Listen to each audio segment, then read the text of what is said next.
네, 박성민 대표 오늘은 2부에 모셨습니다. 어서 오세요, 대표님. 네, 비 오는데 잘 오셨죠? 자, 오늘은 조국 전 민정수석의 법무장관 기용 문제에 대해서 좀 이야기를 해야 될 것 같습니다. 뭐 여러 가지 이야기가 좀 갈래가 나올 수가 있을 것 같은데 이거저거 다 쳐내고 어떤 조국 법무장관 기용에 담겨 있는 정치적인 함의, 그다음에 이후에 어떤 정치적인 어떤 전망까지 좀 함께 얘기를 좀 했으면 좋겠는데 일단 어떻게 보세요? 이 조국 법무장관 기용에 깔려 있는 정책 함의 어떻게 읽어야 되는 겁니까? 일단은 뭐 일제히 그 민주당이나 청와대에서는 조금만 가까이 와주시겠습니까? 네. 네. 조국 전 민정수석이 사법개혁의 적임자였기 때문에 민정수석이 임명을 했고 법무부 장관도 같은 이유로 네. 사법개혁의 적임자다 이렇게 얘기를 하고 있지만 네. 그건 뭐 표면적 이유 같습니다. 사법개혁은 사실은 그 뭐 국회가 하는 거죠. 실제적으로 이제 법을 만들고 하는 거니까 뭐 법무부 장관이 그거를 뭐 하는 건 아니고요. 실질적 의미는 전 두 가지가 있다고 봅니다. 네. 하나는 사법개혁이라기보다는 검찰개혁. 예. 검찰개혁인데 이 부분에서 전 윤석열 총장하고 두 분이 관계가 원만할 거냐라는 데서 조금 저는 회의적입니다. 그래요? 그러니까 윤석열 검찰총장은 검찰이 개혁의 주체라고 보는 사람입니다. 그리고 굉장히 강력한 친정 체제를 지금 구축했어요. 그렇죠. 인사를 통해서. 예. 또 너 나이로도 그렇고 지금 뭐 그 안에 반 윤석열 그룹이 만들어지기가 쉽지 않은 그 목소리 내기가 쉽지 않은 그렇게 좀 됐습니다. 조국 법무부 장관 후보자는 지명자는 검찰을 개혁의 대상으로 보는 사람입니다. 근데 그건 일관되게 굉장히 오래전부터 네. 그래왔기 때문에 그걸 검찰을 개혁의 대상으로 보냐 주체로 보냐는 뭐 완전히 다를 거 아니겠습니까? 네. 그러니까 이것 때문에 충돌이 있을 가능성이 저는 있다. 이제 그런 생각을 하고요. 네. 두 번째는 본인이 원했든 원하지 않든 장관이 되는 순간 정책 위상이 달라집니다. 이른바 정책 체급이 달라지는 겁니까? 예, 달라지죠. 예, 그래서 이제 장관이 되면 아마 이제 대권 주자로 그렇게 그 언론에서도 분류를 할 겁니다. 네. 그 분류하는 거에 가장 큰 그 차이는 아마 당장 언제부터인지 모르지만 여론조사에서 그 차기 대권 주자 이름에 들어가서 조사가 들어가지 않을까. 예, 이제 본인이 유시민 전 장관처럼 나는 아니니까 빼달라. 예. 이 얘기를 요청하면 모르겠지만 예. 요청을 안 한다면 네. 들어갈 가능성이 있다고 봅니다. 알겠습니다. 잠깐만요. 지금 다시 한번 우리 애청자 여러분께 고지 말씀 드리고 말씀 이어가겠습니다. 아주 좀 이렇게 재미있는 말씀을 해주셨는데 자, 저희 김종배의 시선 집중은 유튜브 라이브로 함께 하실 수 있습니다. 유튜브에 들어가셔서 김종배의 시선 집중을 검색을 하시면 바로 뜨니까요. 구독과 좋아요 버튼 눌러주시고 그다음에 박성민 대표에게 궁금한 점 있으면 의견 보내주시면 제가 대신 여쭤보도록 하겠습니다. 유튜브로 임봉털님이 김종배 파이팅 이렇게 보내주셨는데 설마 성함이 임봉털은 아니신 것 같고요. 저희 털계에 가입하신 걸 환영한다는 말씀만 짧게 드리겠습니다. 네, 지금 중요한 말씀을 해주셨는데 자, 장관으로 이제 그 기용이 됐기 때문에 차기 대선 주자 지지도 조사에 이제 이름을 올릴 가능성이 높다. 그러면 이제 지금부터는 차기 대선 주자급으로 사람들이 바라보고 그럼 또 거기에는 장관 기용에는 그런 구상도 깔려있다 이렇게 봐야 되는 겁니까? 그런 구상이 있는지는 잘 모르겠지만 네, 물론 그건 문재인 대통령만 아는 거죠. 예. 의도는 모르겠지만 결과는 이제 그렇게 될 겁니다. 예, 그렇게 돼서 가장 큰 차이는 지금까지는 이낙연 전 총리가 이른바 법여권에서 계속 일동을 달리고 1등을 계속했기 때문에 그랬는데 그것은 일테면은 친문의 직계주자. 그러니까 지금 대통령 문재인 대통령인데 네. 친문 지지층들이 저 후보는 우리 그 문재인을 이어받을 직계주자다. 네. 사실 이낙연 총리만 해도 그런 관계는 아니고 이제 그런 건데 뭐 김경수 경남도지사가 있었습니다만 그 지금 재판 중이고 불확실성이 있으니까 네. 이제 그런 점에서 예. 지지층들의 그 변화. 그래서 대선 판도에도 영향을 미칠 가능성이 좀 있다. 예. 이건 제가 확신할 수는 없고. 네. 예, 그러나 이제 그 우리가 추측해 보면 네. 그 지지도 판도의 변화를 가져올 수도 있기 때문에 이것은 이제 그 완전히 새로운 관계가 지금 시작되는 거다. 어허. 그래서 그 장관으로 입각하면 지금 청와대 안에서는 대통령 참모였지만 네. 장관이 되는 순간 이제 그 총리의 지휘도 좀 받아야 되지 않습니까? 그렇죠. 그런 면에서 그러면. 이낙연 총리와 조국 장관의 그 약간 그 경쟁 관계가 되는 예, 그 경쟁 관계가 될지 어떤 그 긴장도 예. 좀 우리가 관전 포인트 중에 하나가 아닌가 예. 그렇게 봅니다. 그러니까 사실 이제 이런 그 이야기가 좀 있었는데 조국 그 전 수석이 법무장관으로 만약에 간다면 그 순간부터는 그 조국 전 장관의 행보는 대권 행보로 읽어야 될 것이다. 이런 얘기가 많이 있었거든요. 그럼 박성민 대표도 일단 거기에는 동의를 하시는 거고. 예, 그거는 뭐 본인은 뭐 본인의 의사와는 무관하게. 예, 그 본인의 의사 무관하게 예. 점점 그렇게 내몰리고 있는 것 같이 보이고. 당연히 그렇게 해석을 그렇게 하겠죠. 예. 그렇게 보는 이유는 이것도 저의 뭐 일반적인 해석입니다만 네. 사실 이제 법무부 장관을 그 보내는 게 문재인 대통령의 뜻이 뭐 나머지 사법개혁이다 검찰개혁이다 이런 걸 빼놓고 네. 보면 사실 윤석열 총장에 대한 견제 의도도 저는 있다고 봅니다. 그러니까 지금 굉장히 강력한 친정 체제를 구축한 그 힘이 아주 세졌는데 네. 그건 사실 뭐 이 정권을 향해서도 언제든지 그 칼이 들어올 수가 있고 그러면 그걸 대통령이 그 검찰총장을 견제할 수 있는 거는 뭐 법무부 장관을 가장 믿을 수 있는 사람을 쓰는 거 아니겠습니까? 알겠습니다. 이제 그런 측면이 하나 있고 또 하나는 역대 뭐 노태우 대통령 이래로 차기 대권 주자를 갖고 있지 못한 개파들은 다 금방 조기 레임덕에 빠지고 다 붕괴했기 때문에 네.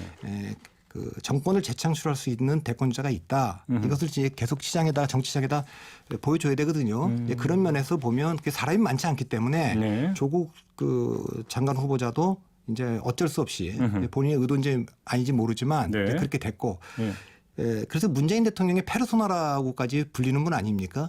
다만 지금까지는 지금 이제 문재인 대통령 임기가 이제 절반쯤 돌아가는데 지금까지 청와대 안에 있었기 때문에 네. 문재인이 곧 조국이고 조국이 문재인이다 이렇게 봤기 때문에 사실 민주당 내에서도 견제가 별로 없었죠.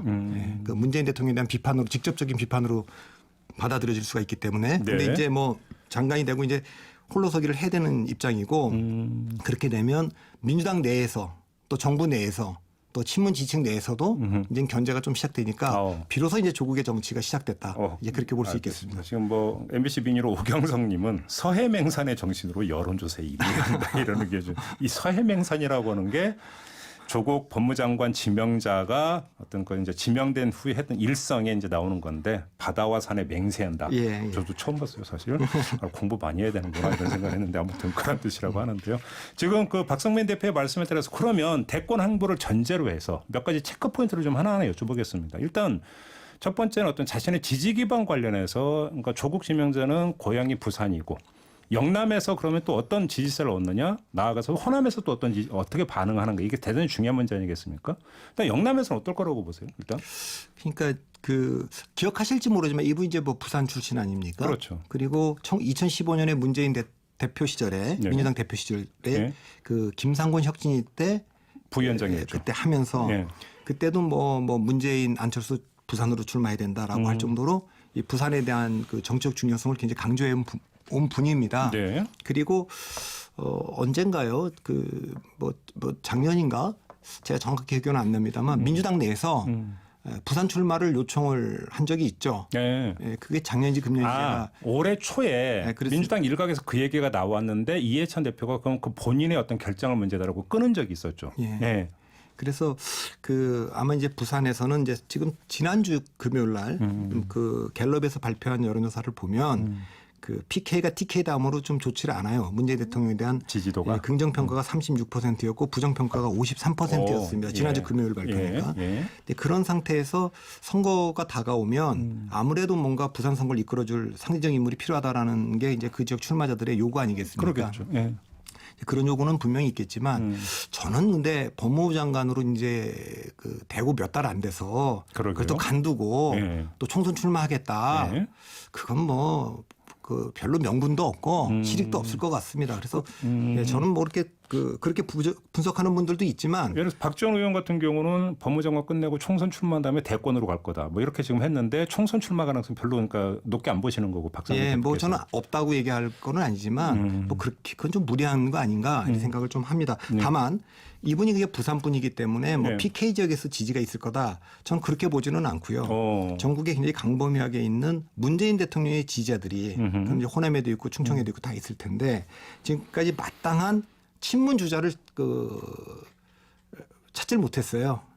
그러니까 이제 같은 민주당 안에 있다고 하더라도 어떤 분은 뭐 아주 더 적대시하는 분도 있고, 그리고 또 어떤 분은 저 사람 우리가 믿어도 될까 이렇게 네. 의심하는 분도 있고, 예. 이제 그런 면에서 보면 조국 수석은 거의 문재인 대통령의 페르소나니까 이제 그런 면에서 그 지지세들이 모일 가능성이 있고, 네. 이렇게 조금 모인다면 지금 지지 1위 하고 있는 그 이낙연 총리의 그 지지에 일정한 게 영향을 줄 수도 있고, 그럼 또 그건 야권의 그 대선 지금 1위 하고 있는 한교안 자유한국당 대표한테도 또 영향을 미칠 수가 있기 때문에 그러게요. 약간 그 변수가 될 수 있는 거 아닌가, 새로운 변수가 될 수 있지 않을까 알겠습니다. 그렇게 보입니다. 그 호남 같은 경우는 어떻습니까? 아까 이제 그 이낙연 총리와의 어떤 긴장 관계나 이제 경쟁 관계를 이제 잠깐 진단을 해 주신 적이 있는데 또 호남에서의 반응도 이낙연 총리와의 상관성 속에서 나오지 않겠습니까? 이건 좀 조심스럽긴 한데 예. 그동안 이낙연 총리가 이제 굉장히 장수하고 있지 않습니까? 네네. 총리로서 네. 평가도 좋고 그래서 지지세가 1위고 근데 뭐 호남 광주 전남을 말합니다. 이때 호남은 광주 전남은 2002년도 이후에 사실 정치적인 그 위상이 많이 추락했고 예. 대선 주자를 지금 못 내고 있는 상태고 예. 이제 그런 면에서 아주 오랜만에 지금 뭐 대선 주자 1위 후보가 나온 거 아니겠습니까? 이낙연 총리. 예. 그러니까 호남에서의 기대도 상당히 있는 것이고 네네네. 그래서 이런 것이 지난 총선에서 국민의당한테 그 호남에서 23석을 빼앗기지 않았습니까? 그때 주로 이제 50대 이상의 나이 드신 분들이 국민의당을 많이 지지를 했는데 이제 그런 면에서 이낙연 총리나 전에 뭐 임종석 비서실장도 마찬가지입니다만 호남의 차기 대권주자들이 좀 있다 네. 이렇게 비치는 것이 민주당 전체로 봤을 때 나쁘지 않았고 그럼요. 이제 그렇습니다. 그런데 조국 법무부 장관이 임명이 되면 이런 그 얘기들이 다시 나올 수가 있어요. 역시 문재인 대통령은 PK 정권이구나.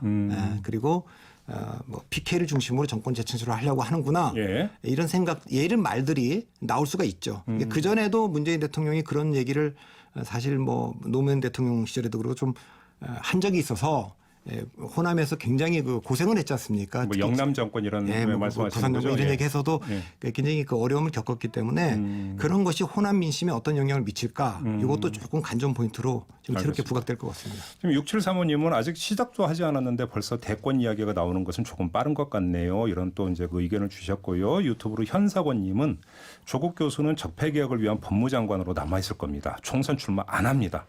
아주 확실하게 전방을 해주셨습니다.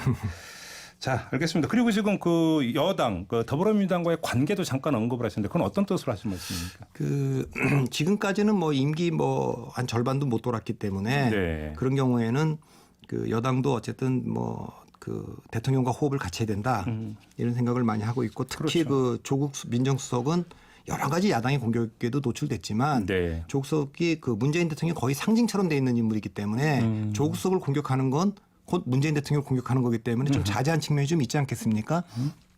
이제 총선이 다가오고 네. 총선이 끝나고 나면 이제 차기 대권 레이스가 시작될 겁니다. 당내에서 이제 그러겠죠. 예, 많은 총선 분들이 끝나면. 예. 같은 또 친문이라고 하더라도 그 안에서 이제 지금까지는 동지고 같이 했지만 만일에 대권 레이스를 한다 그러면 경쟁 관계가 되는 거 아니겠습니까? 네네. 이제 그렇게 되면 이제 그 경쟁 그 견제가 그 지금까지는 뭐 야당에서만 왔다고 하면 그게 아니고 이제 여당 내에서도 시작될 수가 있죠. 그러니까 그래요? 이제부터는 네. 본격적인 이제 그 조국의 정치적인 실험이 시작되는 거고 지금까지는 문재인 대통령 후광으로 그 힘으로 이제 갔다고 하면 이제 네. 본인의 전면적 그리고 민정수석 때보다는 법무부 장관은 대중적 노출도가 더 훨씬 많을 수밖에 없어요. 예. 국회도 많이 자주 나와야 되고 거기서 이제 검증이 좀 되겠죠. 마지막으로 좀 그 야당과의 관계, 야당이 이제 조국 그 지명제에서 어떤 태도를 보일 것인가도 궁금한데 이게 양면이 있는 것 같습니다. 근데 조국 지명제를 때리면 때릴수록 조국 지명제가 그 맷집이 세서 버티면 버틸수록 체급은 올려주는 거 아닙니까? 어떻게 봐야 되는 겁니까? 근데 이제 뭐 야당 입장에서는 공격을 안 할 수도 없고. 그렇죠. 예, 네.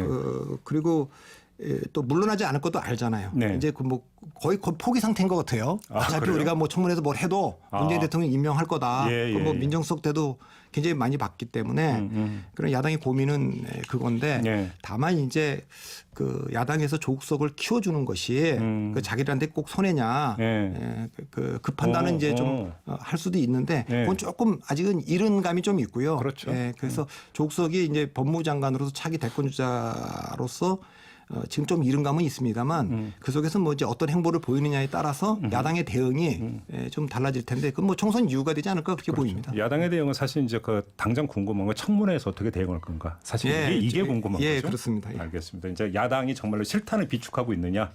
뭐 이것부터 좀 봐야 될 것 같은데 뭐 지금까지 나오는 이야기는 몇 개씩 하나둘씩 나오고는 있습니다만 요건 좀 앞으로 좀 추이를 좀 봐야 될 것 같습니다. 자, 정치 인사이트 이렇게 마무리하고 박성민 대표하고 인사 나누겠습니다. 수고하셨어요. 네, 감사합니다. 네.